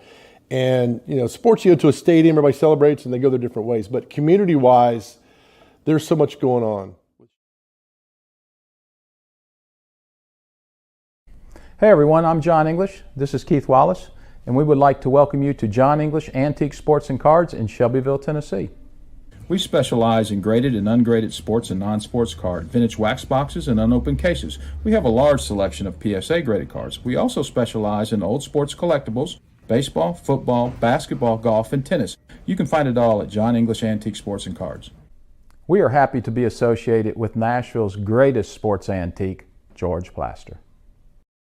For Dustin Timmons and Joey Donnelly, they welcome every opportunity to serve and satisfy their clients. Whether you are looking to build your dream home or renovate your current home, their team will ensure that every client and remodel is unique, luxurious, completed on time, and within budget. Contact them today to set an appointment for a free consultation or to view some of their completed projects by logging on to DonnellyTimmons.com.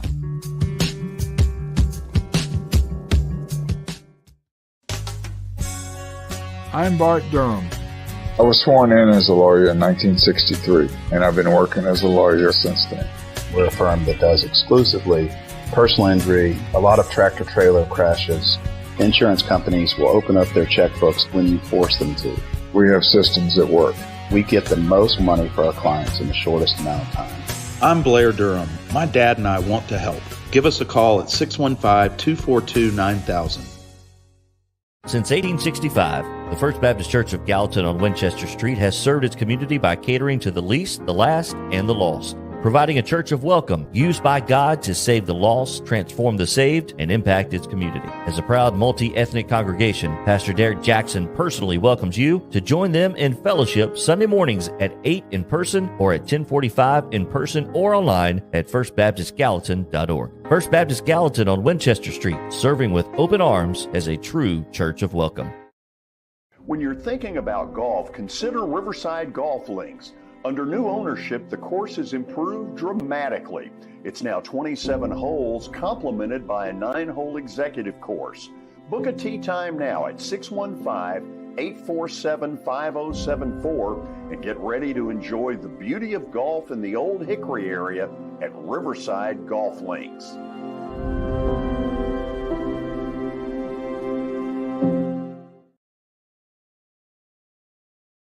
I've done sports. I've been a photographer. I've been an editor. I've been a producer.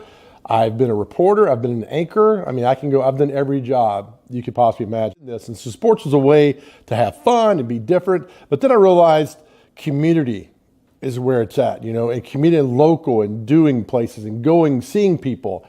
And, sports, you go to a stadium, everybody celebrates and they go their different ways. But community-wise, there's so much going on.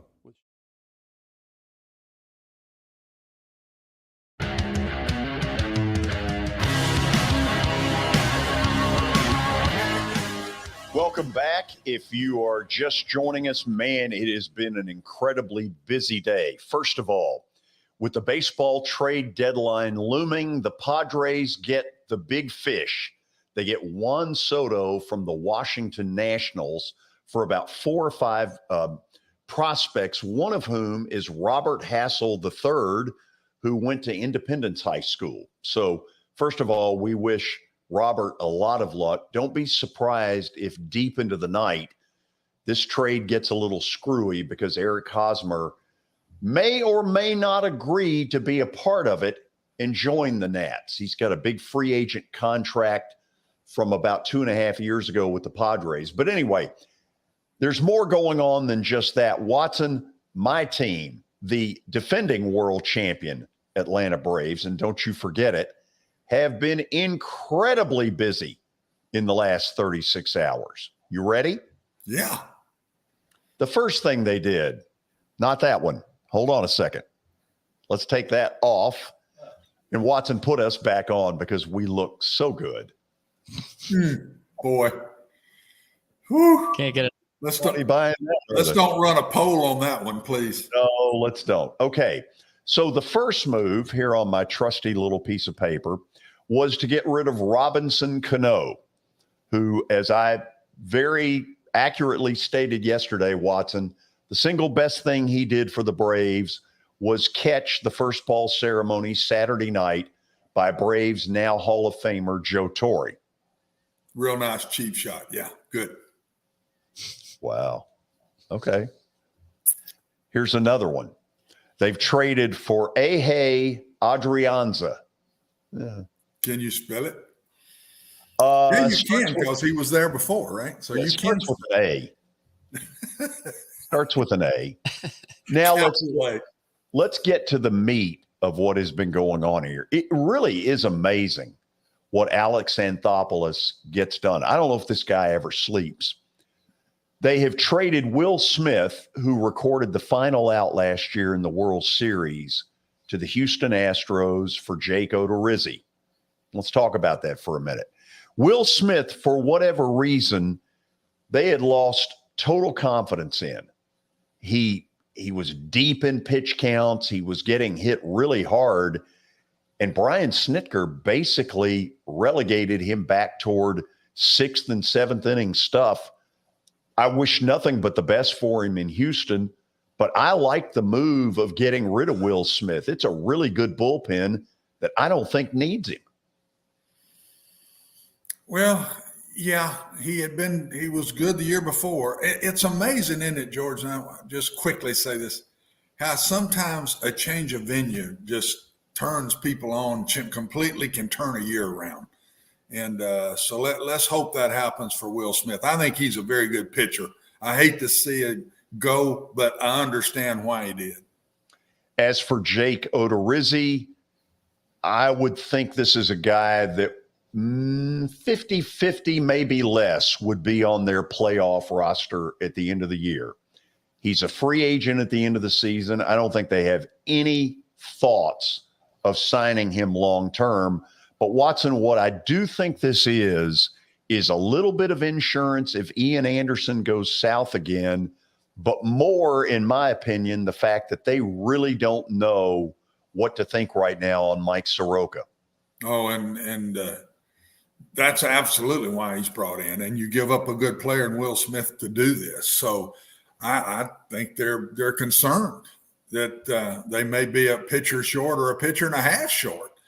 And that's not good. So this was a good move, in my opinion. As soon as I looked at the bio of both of them, I said, yeah, they're needing another starter. They're needing a long midterm guy, maybe. That's what they're doing. The word is innings eater. Innings eater. Yeah. Yes. Absolutely. Okay. And they do need it. They do. You saw me yesterday say that I think they need an outfielder because of the injury to Adam Duvall. So they went out very late last night and got Robbie Grossman from the Detroit Tigers. I would describe Grossman as a fourth outfielder who has some ability. He'd been starting with the Tigers. Don't think he'll do a lot of starting with the Braves. Serviceable, not long-term.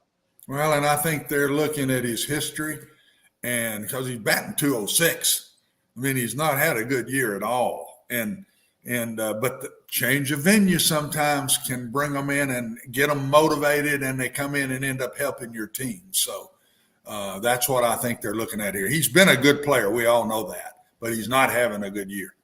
Here's the one that surprises me. Not that the Braves did it, but because of the timing. With the trade deadline going, all of a sudden, they apparently had enough time to work a deal with Austin Riley. So let's go ahead and put the graphic up here.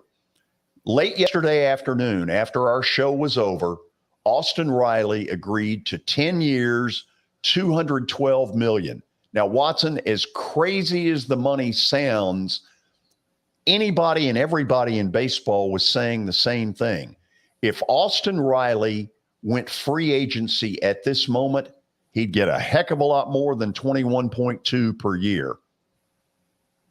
Yeah, but he got 10 years. So he's secure now for the rest of his playing time.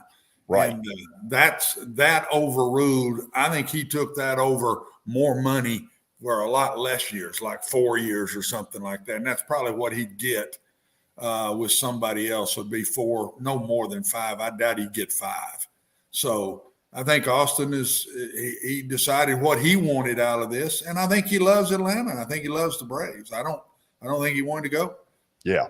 So, Billy, you've got up there the graphic, and the Braves, or at least let me put it this way, Alex Anthopoulos, this guy's, not stupid. He didn't fall off a turnip truck. And although he's never thrown Liberty Media under the bus the way I do, he knows that they can't go toe-to-toe financially with the Yankees, the Dodgers, now the Padres. He simply is not being given those kind of resources. So what he has done is he's gone out ahead of what you would call the natural curve. And these 4 on this graphic right here, look at them. They're signed long-term. And he did that because he knew if they ever got to free agency, all hell would break loose. Yeah, when I think of Alex Anthopoulos, George, one word comes to mind, and it's sustainable. He has a sustainable mindset with this franchise, and that's what he's been doing ever since he got here. Now maybe, yes, Freddie Freeman gets let go, all that drama happens, but you look at some of these numbers, Matt Olson, 8 years, Riley, 10 years, and you still got Acuna and Albies for 8 years and 7 years. So, I mean, those are huge contracts. Now, maybe there's going to be some drama with Acuna, maybe Albies with the financial, the digits there. Albies got screwed. Yeah, I look at that, and I don't know if he's not going to be here 7 more years. Well, I think the word is renegotiate. At some point, both he and Acuna are going to roll in there, Watson, and say, we got duped. I wouldn't be surprised if Acuna's already done that. I wouldn't either. Today. So no, that's where this is leading. It opened the door for those two to go back in and say, wait a minute now. And so they're going to get up. It won't be immediate probably because you can't afford it, Braves, but they're going to get up here in the next year or two, especially if they both come back really like they were before they both got injured. Okay, now here is, what I've given you so far is a big Braves pep rally. Okay. And that's kind of the way I want it. But there is a storm cloud looming in all this. Dansby. Yes, and that is that Dansby Swanson is a free agent at the end of the year. And the Braves elected not to try to go this route with him. And look, I'm not saying I disagree with the decision because up till this season, Dansby had been a very streaky hitter, incredible defensively, good team leader. But now all of a sudden, Watson, he's put the hitting part of it in. If the season ended today, he would be in the top 10 in the National League MVP voting. Now, I think Austin Riley would win it, either him or Paul Goldschmidt. But the bottom line is this is going to be a big issue near the end of the year and into free agency. Yes, it will be. And what it shows me is times have changed. In the old days, the shortstop would get big bucks and didn't have to be a great hitter. Yeah. And now it's changed. They don't do that anymore. He's a great shortstop. He's an inconsistent hitter right now, hot, but inconsistent. Why would you care? He's a great shortstop. I would get the guy signed, but again, that's me. And I don't understand the thinking how they've left that as defense first in a shortstop, not hitter first in a shortstop. After this season, you got to believe he'll be back in Atlanta next year. I mean, you feel like they've got to find a way. But then again, I agree with Watson. The value of a good defensive shortstop has gone down a lot. I mean, you remember the days of Cal Ripken Jr. I mean, that Derek Jeter. There's not really that mold of player left anymore. I mean, you've got good shortstops, but the value's gone down. So maybe not. Well, this is going to be the issue however their season ends. And by the way, for those of us who are ready to just anoint them the division winner, not so fast. A week ago, they had a half game, I want to say this right, half game deficit. Now that deficit is 3.5. And tonight, Watson, this is the last piece of this. The Mets go front and center stage because Jacob deGrom makes his debut, and we're all going to be watching to see, is he anywhere close to what he was when he got hurt, which was the best starting pitcher in the National League? Yeah, and is he healthy after the start? How does he feel after his first start? I think there's some question marks tonight that won't get answered completely. But we're going to be able to tell if he's got his stuff or not, George. He's got – I mean, it just that ball comes out of his hand live, and you're going to be able to see that or not see it. And if he's back, look out. I think the Braves have got a tough route to go. Okay, after the break, more dollar issues. We'll talk about former Titan wide receiver A.J. Brown and the comments he made yesterday. This is Main Street Media Television.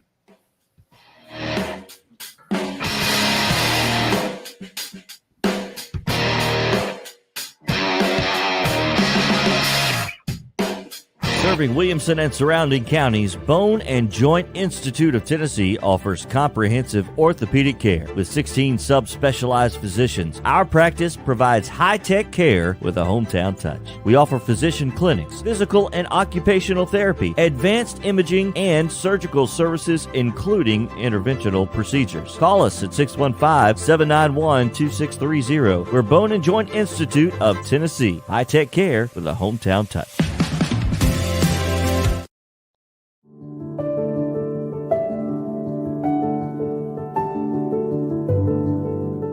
Welcome to the Omni Nashville Hotel, urban elegance with a vintage touch. Our 800-room hotel opened up in the fall of 2013 with 746 guest rooms and 54 suites.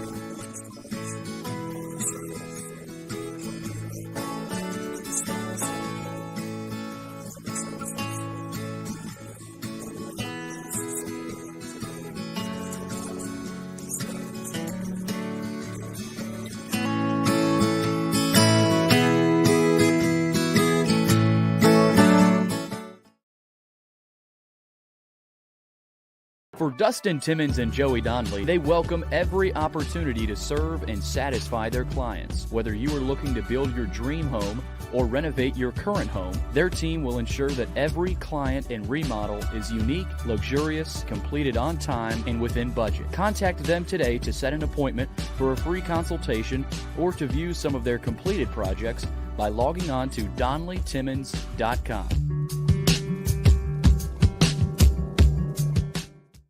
This is attorney Bart Durham, and this is me. I'm Aaliyah. Keeping in good physical condition is really important to me. But when I had a wreck with a tractor-trailer truck that hurt my legs so bad I couldn't work for almost a year, I knew I needed a lawyer that understood tractor-trailer cases. So I called Bart. Bart gets millions of dollars for his clients every year. At Bart Durham Injury Law, we've handled hundreds of tractor-trailer cases. My dad and I want to help. Give us a call at 615-242-9000. At Sumner Funeral and Cremation, our mission is to serve families as our own, celebrate the life of their loved one, and help begin the healing process. My whole family, including my wife and my mom and siblings, were very happy with the treatment that we received. I would highly recommend Sumner Funeral and Cremation. We offer funeral, burial, cremations, and pre-planning services. Sumner Funeral and Cremation. Traditional, affordable, dignified. SumnerFuneral.com. Jody Jones Dentistry can handle all your dental needs, from the basics to cosmetic procedures. All of this in the nicest dental facility I have ever seen. Jody has done it right. They're located conveniently at 55 Music Square East, and for an appointment, it's simple. Dial 615-259-5100 and tell them Plaz sent you.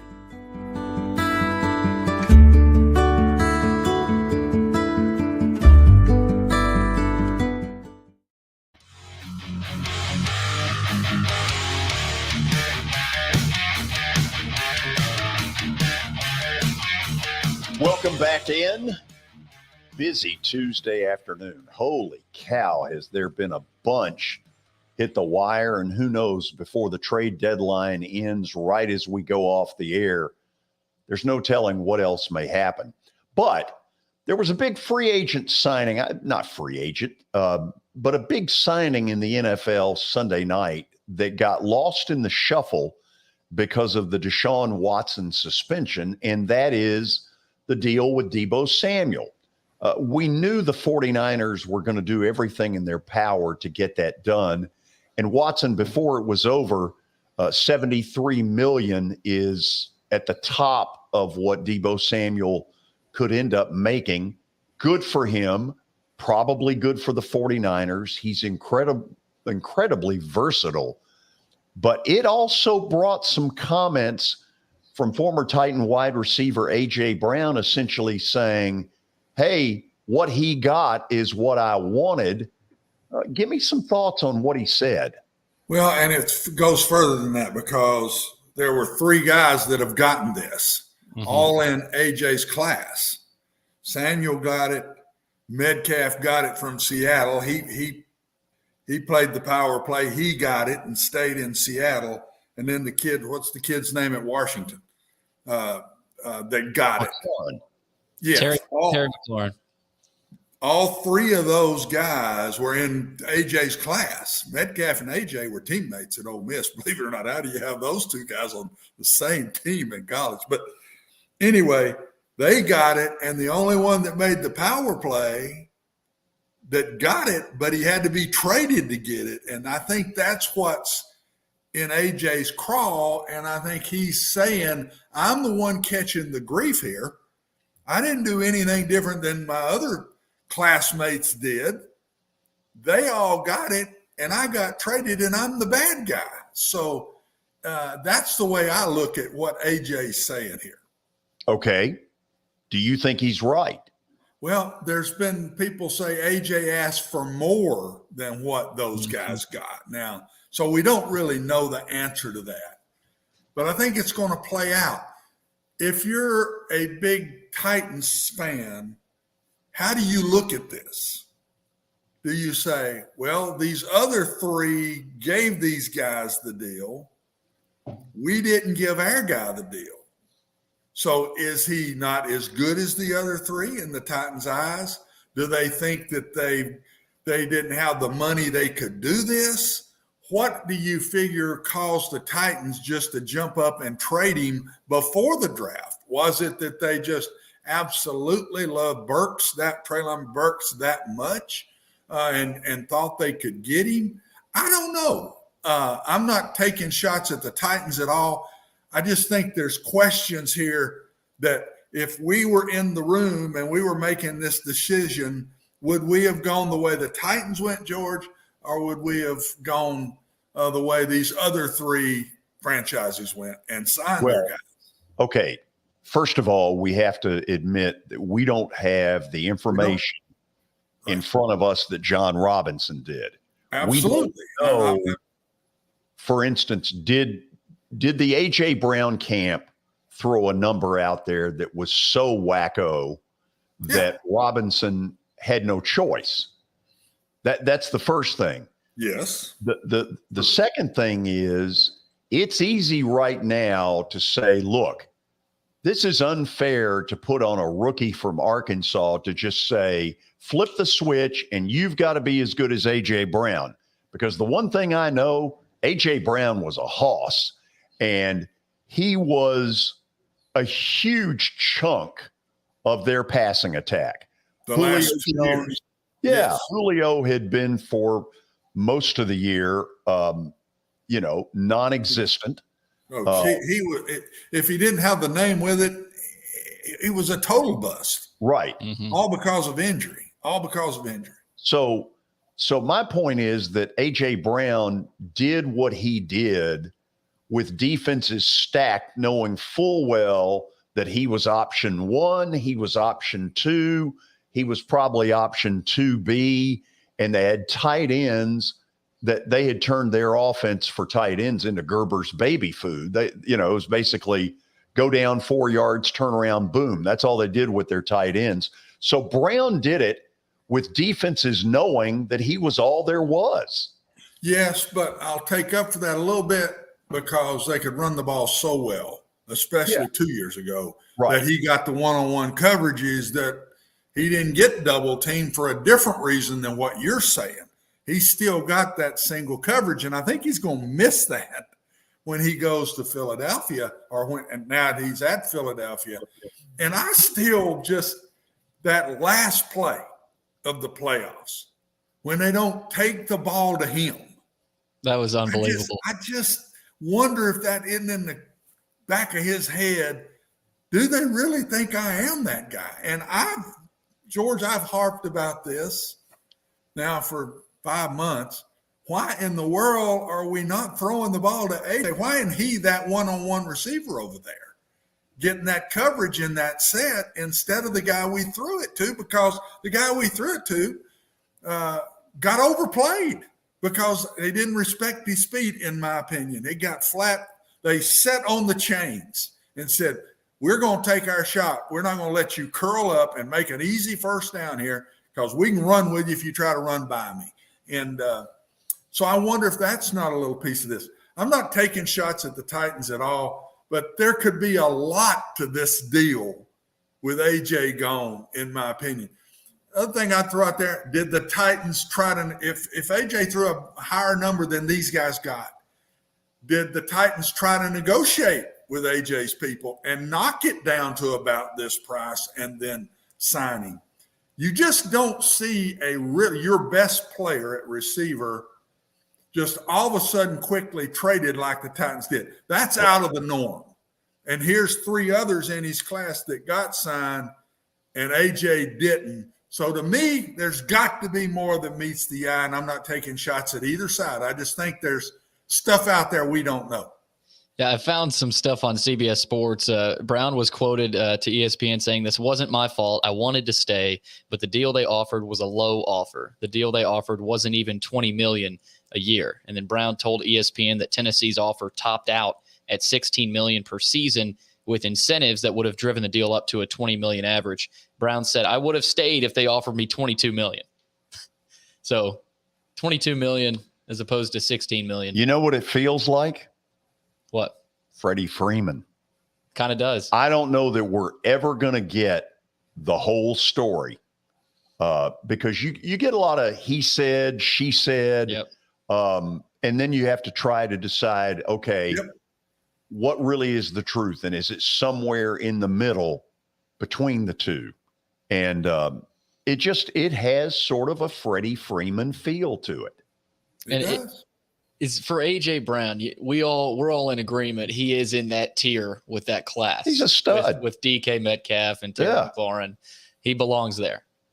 By the way, my pick last night was pretty studly. That was a pretty good pick, George. I made sure I checked the score late last night. Watson, did you check the score? I did this morning, I'll have to admit. Really? Good job. Well, let me take this a step farther. Let George get hot. I watched the game. Oh, I don't believe that. Oh, I did. You watched the He'd watch an inning, sleep 3, watch another inning, sleep 3. No, that was not until that's later. His watch a game after 9 o'clock. That was not until the Dodgers and the Giants later. Anyway, Plaster Bet of the Day, where you make money. Right, whatever. Is coming up next. This is Main Street Media Television.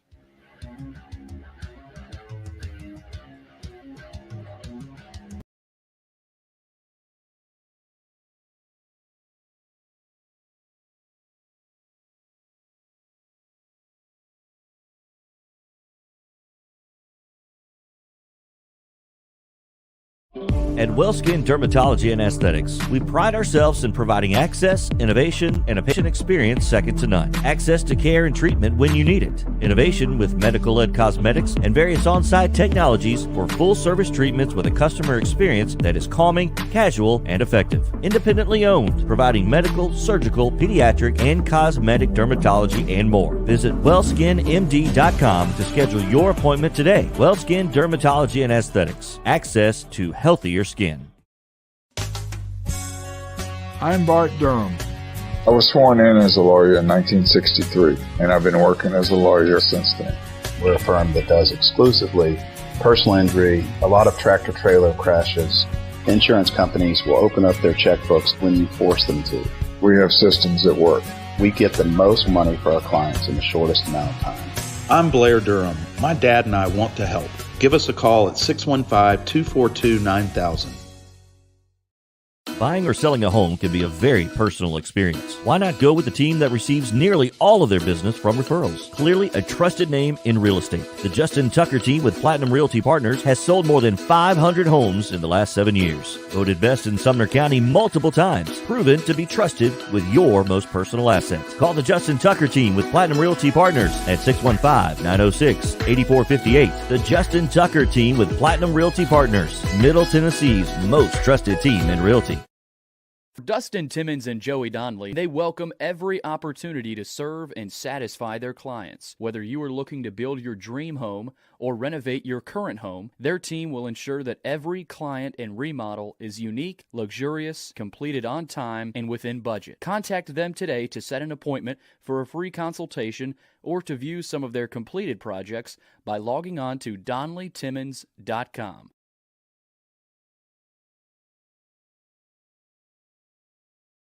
Jody Jones Dentistry can handle all your dental needs, from the basics to cosmetic procedures. All of this in the nicest dental facility I have ever seen. Jody has done it right. They're located conveniently at 55 Music Square East, and for an appointment, it's simple. Dial 615-259-5100 and tell them Plaz sent you.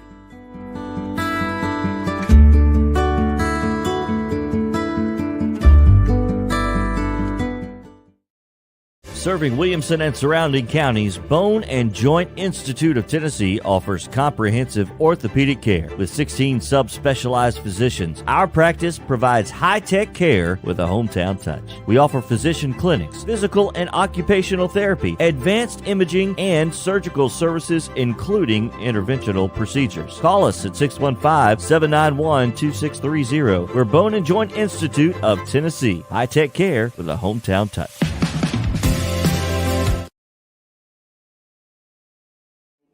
I think journalism is like politics. It's all local, and I think Main Street media has really hit on something that I've been preaching for 50 years. And keep the news local, right? Local stories for local readers, and that's what I like about Main Street media. I finally found somebody who agrees with me philosophically about concentrate on local subjects, local topics, and you'll bring your readers in.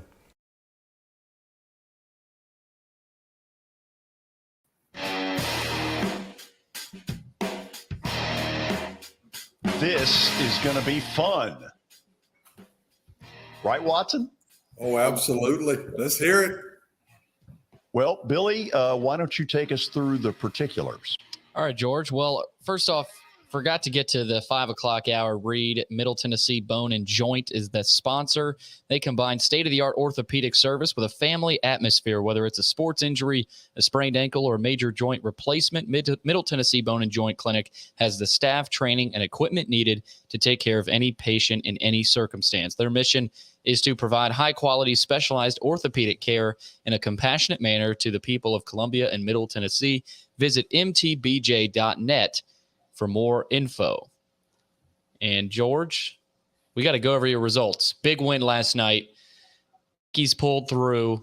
You are now 6-8 and 2 wins away from becoming Jeff Fisher's 8-8. How does that feel? I don't think Jeff would appreciate that.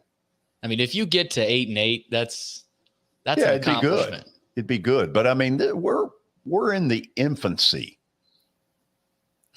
So are we in a 162 game season here? Well, we might be. I mean, look, first of all, football will start to play into this heavily. And I don't know. Yeah. And I don't know if that's good or bad, but right now we're at 6-8. It's not where we want to be, but it's an improvement over 3-7. No doubt. I'm impressed. Yeah. I'm impressed. You've made it all the way back to 6-8. Okay. So Monday night, the Yankees got it done. They scored a bunch early. And so tonight's a big one. This is where, Watson, we try to get real respectability. And you know what? Here's where we're going with it. Look at that old logo. Okay, I made Billy put this old logo into it. And this is back when the Astros played in the Astrodome. Bottom line is this. I don't think Houston's going to lose 2 in a row at home to the Red Sox. They got beat last night. Nathan Eovaldi pitched really well. Crawford, I'll believe it when I see it. Watson, your reaction, go Astros. Well, I'm old enough to tell you that I coached in the Astrodome, played games in the Astrodome, so that tells you how old I am. I think it's a good pick. Houston's not going to lose 2 in a row. I agree with you 100%, and they're at home. I like the pick. I think we're going 7 and 8, yes. I think we are as well. I'm very fired up. I may be watching. Who knows? Couple of notes before we get out of here. Tomorrow, you will hear from Herm Edwards, Arizona State football coach. Always excited when Herm is involved. And I want to congratulate a guy that we had on the show the first week of the season, Paul DeYoung. At the time, he was a Memphis Redbird. He had gotten sent down by the parent club, the St. Louis Cardinals, but everybody knew that at some point he's going to figure it out and catch fire. Well, he got called back up to the big club on Saturday, has played 2 games, hit 2 homers. Way to go, Paul DeYoung. How about that? Attaboy, Paul. That's good to hear. Absolutely. Yeah, absolutely. Anyway, thanks to all of you for joining us today. For Watson Brown, for Billy Derrick, and a cast of thousands, George Plaster saying, you've been watching Main Street Media Television.